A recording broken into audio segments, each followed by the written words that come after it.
Hi everyone, I'm Hayley. I'm always in the craft room and I've got some really exciting purchases to show you this week. The first one being this.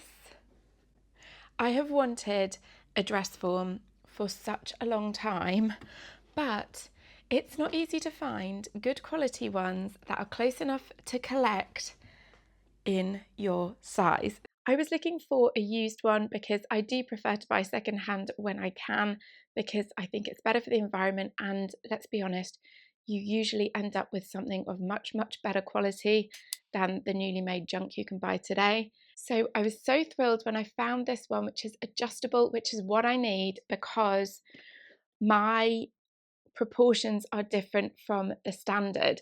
So this way I can make the bust whatever size I want, then my waist, which is proportionately much bigger, and then my hips, which are narrower, and all of the sizes that fall on these dials are just within my sizes. So I was absolutely thrilled to track this down. Now, many of you will recall we have been recently to a wedding as guests, and we picked this up on the way to said wedding.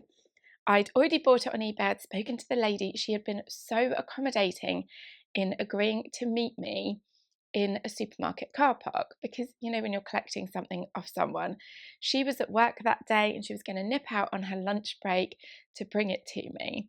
My husband was with me because we were off down to the wedding, and we were sitting in the supermarket car park, and my husband said to me, "How will we know it's her? Like, is she wearing a red jumper or something so we can spot her?" And I was like, "She's carrying a mannequin. I don't think she's going to be difficult to spot." And when I met her, we had such a laugh because this came wrapped in a bin bag and she had lugged it all the way across this car park. And she said she did get some very strange looks because she basically looked like she was carrying a human torso. You will notice it doesn't have a stand. No worries, that's a nice job for Mr. Craft Room. I must admit, I didn't notice that when I bought it. I did look quite closely at the condition because she had specified that some of the fabric is coming apart, but I don't like the red colour anyway, so I do plan one day, probably not for a while, to recover it, but I will admit I hadn't noticed that it didn't have a stand. I'm sure he will enjoy making one, and I was wondering, would anyone be interested in seeing how he does it? I don't know, I feel like probably the stands are the things that get broken the most. So maybe people out there are looking for such a tutorial. Let me know. But yeah, I'm so excited because I don't know that I will use it that much for fitting. And I'm not really into draping at the moment. I mean, who knows? But what I do think it will be so useful for is facings and things, so that I can put a garment on here inside out and just get things laying three-dimensionally. So the thing that made me realise that I desperately needed one as opposed to just wanted one was that I recently relined a jacket for my husband for the wedding we went to. So I have a vlog all about it in edit. I don't know which of these two videos will come out first, but I found it really hard to hand sew the lining. I was doing the centre back of the jacket and I had to hand sew it around the armhole, and it was very difficult to do that without a dress form. I ended up hanging it on the back of a chair and just doing the best I could, but the video that I watched explaining how to do it properly, she put it on a human form, and then obviously it all hangs much nicer. So I think this will be very useful. And yeah, I'm so pleased that we managed to organise the collection and everything. It's always a bit touch and go, isn't it? So that's the first thing I bought. Then I had a lovely trip to a new to me store, Anglian Fashion Fabrics, which is on Magdalen Street in Norwich city centre. And for a city centre store, it's pretty big and so well organised. You guys, we have to talk about it because I've never seen this before, okay? You walked into the shop and, as often is the case, things were in sections. The linings were all under the counter in rainbow order. Love that. The silks were all over to one side. The cottons were all over here. But within each kind of section, they had organised the racks by colour. So you could get to the cotton bit, and I was specifically looking for a cobalt blue and white cotton voile. No, I didn't find it, because come on now, that's a pretty specific ask, isn't it? But I didn't have that much time in the shop. And what was so fantastic was, I know I didn't miss it because I located the cottons. One whole stand was all the blue ones, and so I could look at every single bolt on that stand and know they didn't have what I wanted.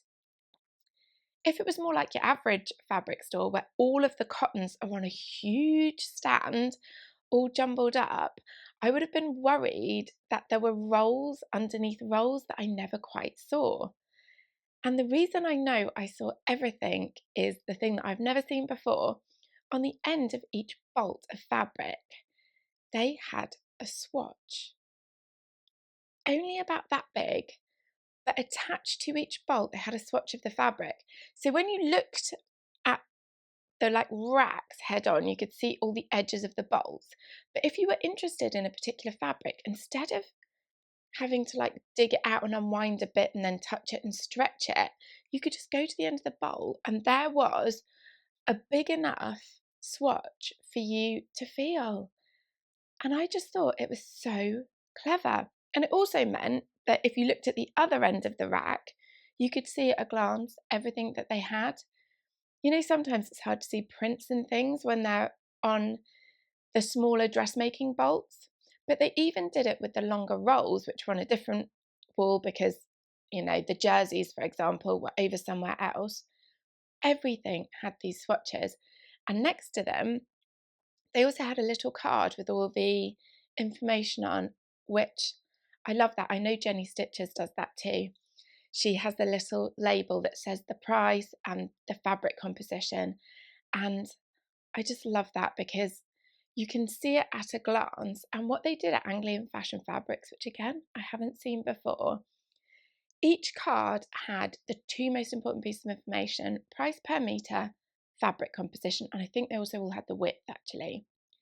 And then, instead of cramming every piece of information onto this little ticket, each one was kind of bespoke and they just picked out almost like a fact about the fabric, but so useful. Whoever wrote those facts is a sewer, because some of them said stretch, which that is important to know. If you're looking at a rack of cottons, you don't expect stretch, but then sometimes some will have some. The linens, and they had such a great selection of linen and denim in so many colours. But when you look at a big stack of white linen, especially when it's rolled onto bolts, it all looks the same because you can't tell that some of it's a bit see-through, some of it's a bit lighter. But on the tickets, they'd written great for trousers or fine enough for a blouse. And combined with these swatches, which were single pieces of fabric, you didn't have to look at every bolt in the white linen, because instead you could just glance down these swatches and know, well, that's far too thick, that's far too thin, or whatever. As you can probably tell, I thought that was so clever and I absolutely loved it. And I didn't find the cotton while I was looking for, nor the linen I was looking for, but I still did pick up a few bits and bobs. So first of all, we got the obligatory stretch lace elastic. You know me, if I go in a shop and they have a bin of this, I will be buying some to make underwear. And I actually got some more white because I'm short of it, and I got thinner stuff to do leg holes, fatter stuff to do armholes, and I was particularly pleased with this pink because if I just go in my little project bags down here, in here I have a load of pink pants already cut out. There's a back, this is a front, but I had no pink stretch lace elastic to go with it. And I mean, they're marginally different shades, but thrilled with that. Because the other alternative I had was way, way different. So you can see that is much closer. So I still think in order to get those finished, I need some narrow stuff for the leg openings, but I could branch out and try a different leg opening treatment, couldn't I? We'll see. I'm actually all right for undies at the moment. So that was the laces. I also bought some Microtex needles because I needed a size 80 the other day and I had absolutely none. And then I came to the jerseys. So I'll show you this one first, just because I'm most excited about it. This is a 95% cotton, 5% elastane rib knit, and it's the genuine big fat ribs.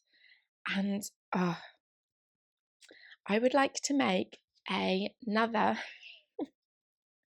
tank top using my modified Georgia's Portfolio Mellow top pattern. I'll put in some footage of a previous one.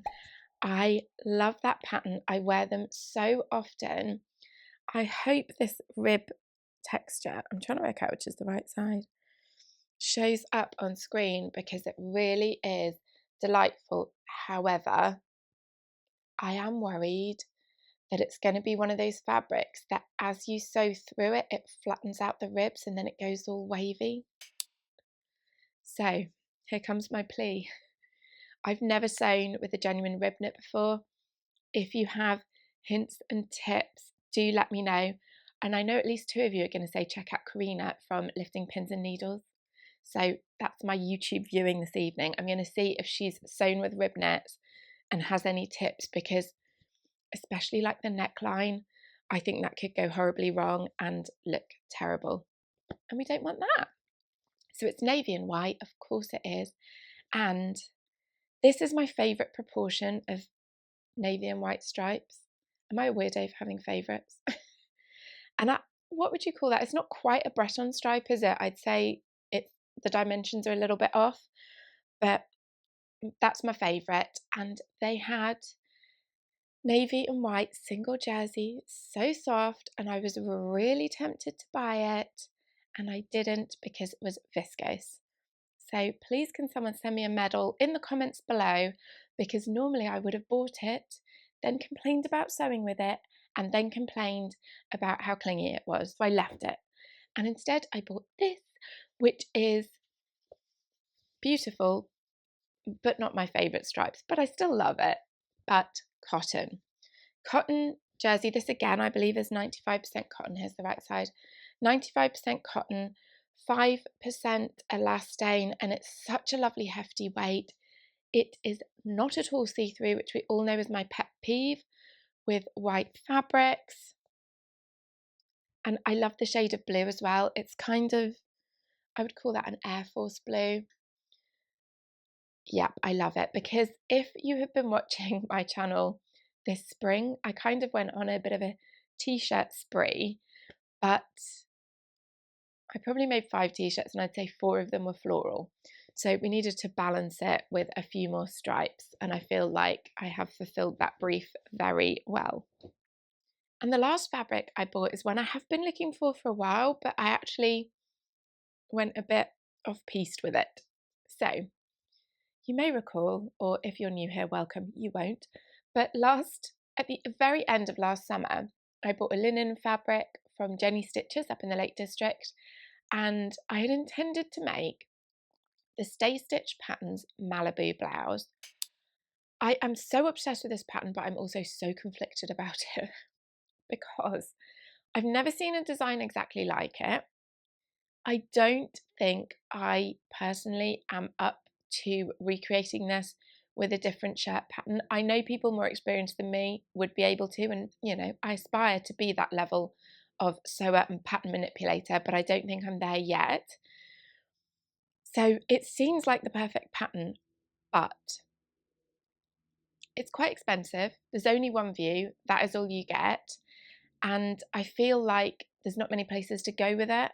I think I'll probably make one, maybe when that one wears out I make another, but it's not like, for example, I'm currently wearing a version of the Megan Nielsen Darling Rangers dress, and I bought one dress pattern and then this time, I cut it on the fold and eliminated the button band. I added a flutter sleeve instead of a 3/4 sleeve. And I've like changed it up and used it in so many different ways. I feel like the Malibu, that's all you're ever going to make with it. And the final reason I'm so conflicted about it is because the only pattern review I've seen of it, which I think is the one that made me want to buy it, to be honest, was Rachel from Stitched Up here on YouTube. And she pointed out quite an egregious error in the instructions to do with burritoing the back yoke, where it tells you to put, I'm not going to say wrong sides together, because that has a specific meaning in sewing, where they tell you to put the incorrect sides together. And she ended up doing it. It was wrong. Unpicking it, thinking she'd read the instructions wrong, doing it again exactly as per the instructions, and it was still wrong. So, do you know anything about Stay Stitch patterns? Have you made one of them before? Have you made the Malibu? Or could you recommend another established pattern brand with a similar pattern? Because I have finally bought the fabric to make it.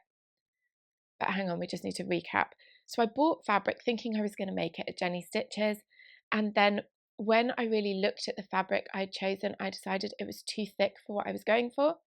So I used it to make 3 other garments, 2 tops and a blouse, kind of 3 tops really. Anyway, so I've used that fabric up. So I needed another one to make the Malibu blouse. And I did look through the linens at Anglian Fashion Fabrics and didn't find one quite light enough. And then I was looking at their rack of like utility fabric, muslin and canvas, and yeah, not fabric that you would necessarily make a garment from, but more for a test garment or an interlining, you know, those stand-up bolts all together. Well, I was looking at those and they had an absolutely gorgeous fine cotton muslin. And I was really like, I don't think this is what it's intended for. But I think that would make a lovely blouse. But then I'm like, maybe it would be too fine and maybe it would fray. And then I went over to their rack of cottons and found in the dressmaking section a double muslin. So I have never seen this before. Think double gauze. It's exactly the same idea where it is 2 independent layers of fabric joined, I don't know how, every so often. Is it glue? Is it like got the same like fusible that they use with interfacing? And then there's just a dot sprayed every so often to join it, but I'm not going to open it because I want it to stay together. But you can see here that it is, in effect, 2 very fine pieces of muslin. So, I don't know, maybe I would have got the same effect if I just bought the thinner muslin and cut it double. I didn't even look at the price because, you know, it's me. So who knows if that would have been more economical. It definitely would have been a lot harder to sew with though, wouldn't it? Because this is already joined. And the texture of it is just scrumptious. It does almost feel like a linen, but it does have woven throughout, I don't know, on one side, it kind of has a stripe. Yeah, you can see it there, can't you? Going on the cross grain, it's like every 4th or 5th row, there's like a weft missing. Is that the weft or is it the warp? I hope you know what I mean. The other side is just like your standard plain weave. And I just think that will make such an amazing Malibu because of the twist front. I just think that will be ideal. And what I specifically want it for is as a topper layer. So I know it's very sheer, that is intentional, and that is exactly what I was going for. And that was the element that I was missing with the last linen fabric that I bought, because if you recall those projects I made from it, I didn't line any of them. So I really wanted the sheerness, and it's just to make an overshirt for when I can't stay out of the sun. normally I'm just the biggest shade seeker, but you know, if you like go to the park and I'm wanting to push the kids on the swing or something, and you've got no choice but to stand in the sun, I would just love something like this to throw on over the top, and it will hopefully not add too much heat. And don't get me wrong, I'm prepared to add heat if it protects me from the sun, but I think this will be the breeziest I could hope for. So that's everything that I bought. What I'm working on at the moment is the Lisette shirt dress that I was talking about recently. I am doing the modelled version but without a belt. And last I updated you, I told you that I was worried I didn't have enough of this fabric.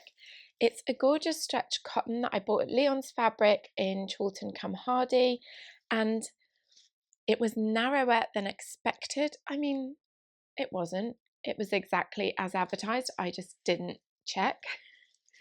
And when I started laying it out, I was nervous that I was not going to be able to cut the 3/4 length sleeves that I wanted. So as you can see, I really wanted those elbow length sleeves, and I thought it wouldn't be possible.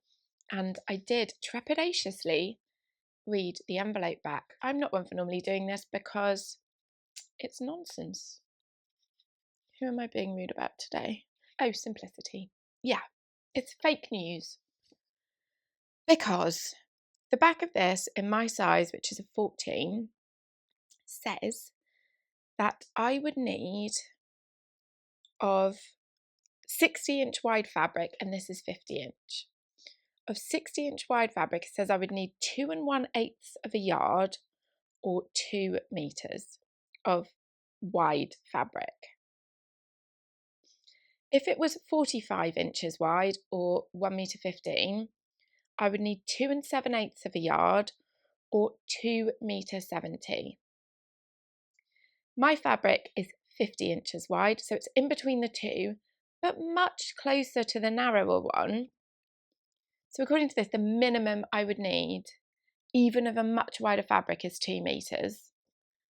When I tell you I bought 1.5 meters and I cut it out, you won't be surprised, because you all know as well as I do, they pluck these figures out of thin air, and it makes me cross. Anyway, I'm pleased to report I did indeed get the sleeves I wanted out of the fabric. I definitely should have bought more, and I would have bought more if I had known it was narrower, just because the one piece that I will need to piece is the inner front bands.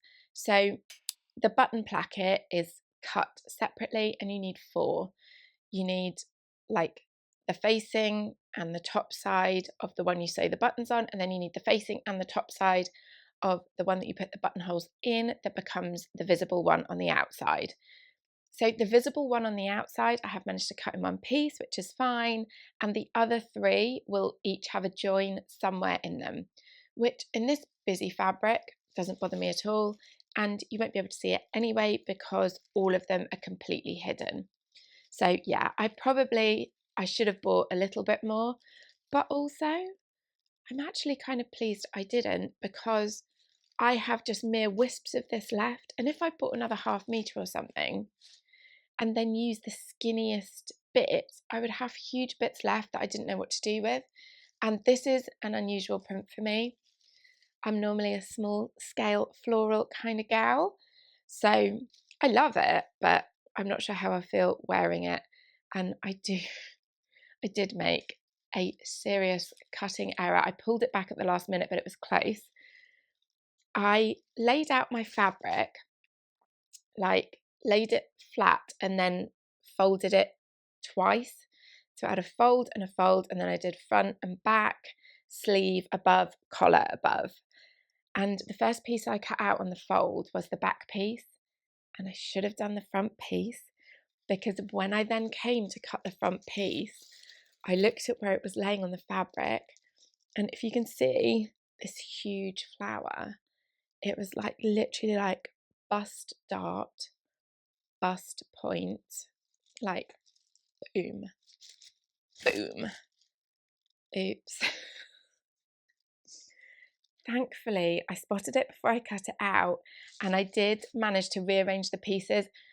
So where I had the collar above and the front piece below, I just swapped them over, and just through pure luck, the way that the pattern repeat fell, the booby flower should now be an armpit flower.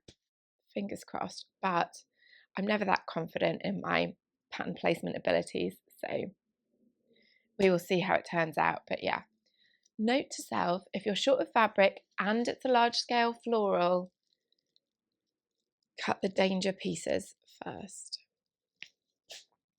The other project that I've been hoping to work on and haven't been able to is the white t-shirt where I've lost the fabric. Where's it gone? Someone tell me. It's literally disappeared. And I did have a bright idea, because this has happened to me before with a Marilla Walker Mayer blouse that I thought I'd lost. I thought I had left it in a hotel room somewhere or left it at somebody's house, because for months and months I searched for it and it was gone. And then one day I was changing the bed linen. And for some context, my mum's professional background is that she trained as a home economist and was also a shopkeeper at various points in her career. So household management and stock control are like in my blood. So when I take clean pillowcases over to the stack of clean pillowcases, I always put them on the bottom and take from the top so that they rotate. And one day I grabbed the next pillowcase off the top of the pile, and it wasn't a pillowcase, it was my Marilla Walker Mayer blouse, all neatly folded into a parcel that looked to the naked eye exactly like a white pillowcase. So I've even been through every stack of pillowcases, super king size fitted sheets for our bed, king size fitted sheets for the guest bed, twin size or single bed fitted sheets for the girls' beds. This piece of white fabric, which could easily have got folded up after it went through the pre-wash, is not there. So where is it? I'm wondering if anyone has had an experience similar to the pillowcase and can tell me somewhere else to look, because it's gone. And it's not left the premises. It's not like the blouse where I genuinely could have left it somewhere else. It came home. I have video proof that it was once in this craft room. It's been for a pre-wash and it's never come back. So if you've made it this far, thank you so much for sticking with me, especially with this voice. Yes, we have recently got back from the wedding that I was doing all that sewing for, and it was absolutely fantastic. Such a wonderful day. The bride looked stunning. The weather was perfect. The venue was just delightful. And the celebration started at noon, and we danced for hours, and then the band went home, and then the party carried on, and I think I went to bed at 3 a.m. So I spent many an hour shouting over very loud music, and I have no regrets. It was wonderful. So I hope you enjoyed hearing what I bought. If you've got any tips on how to get this mannequin on a stand for Mr. Craft Room, do share them below, and I hope to see you again soon. Bye.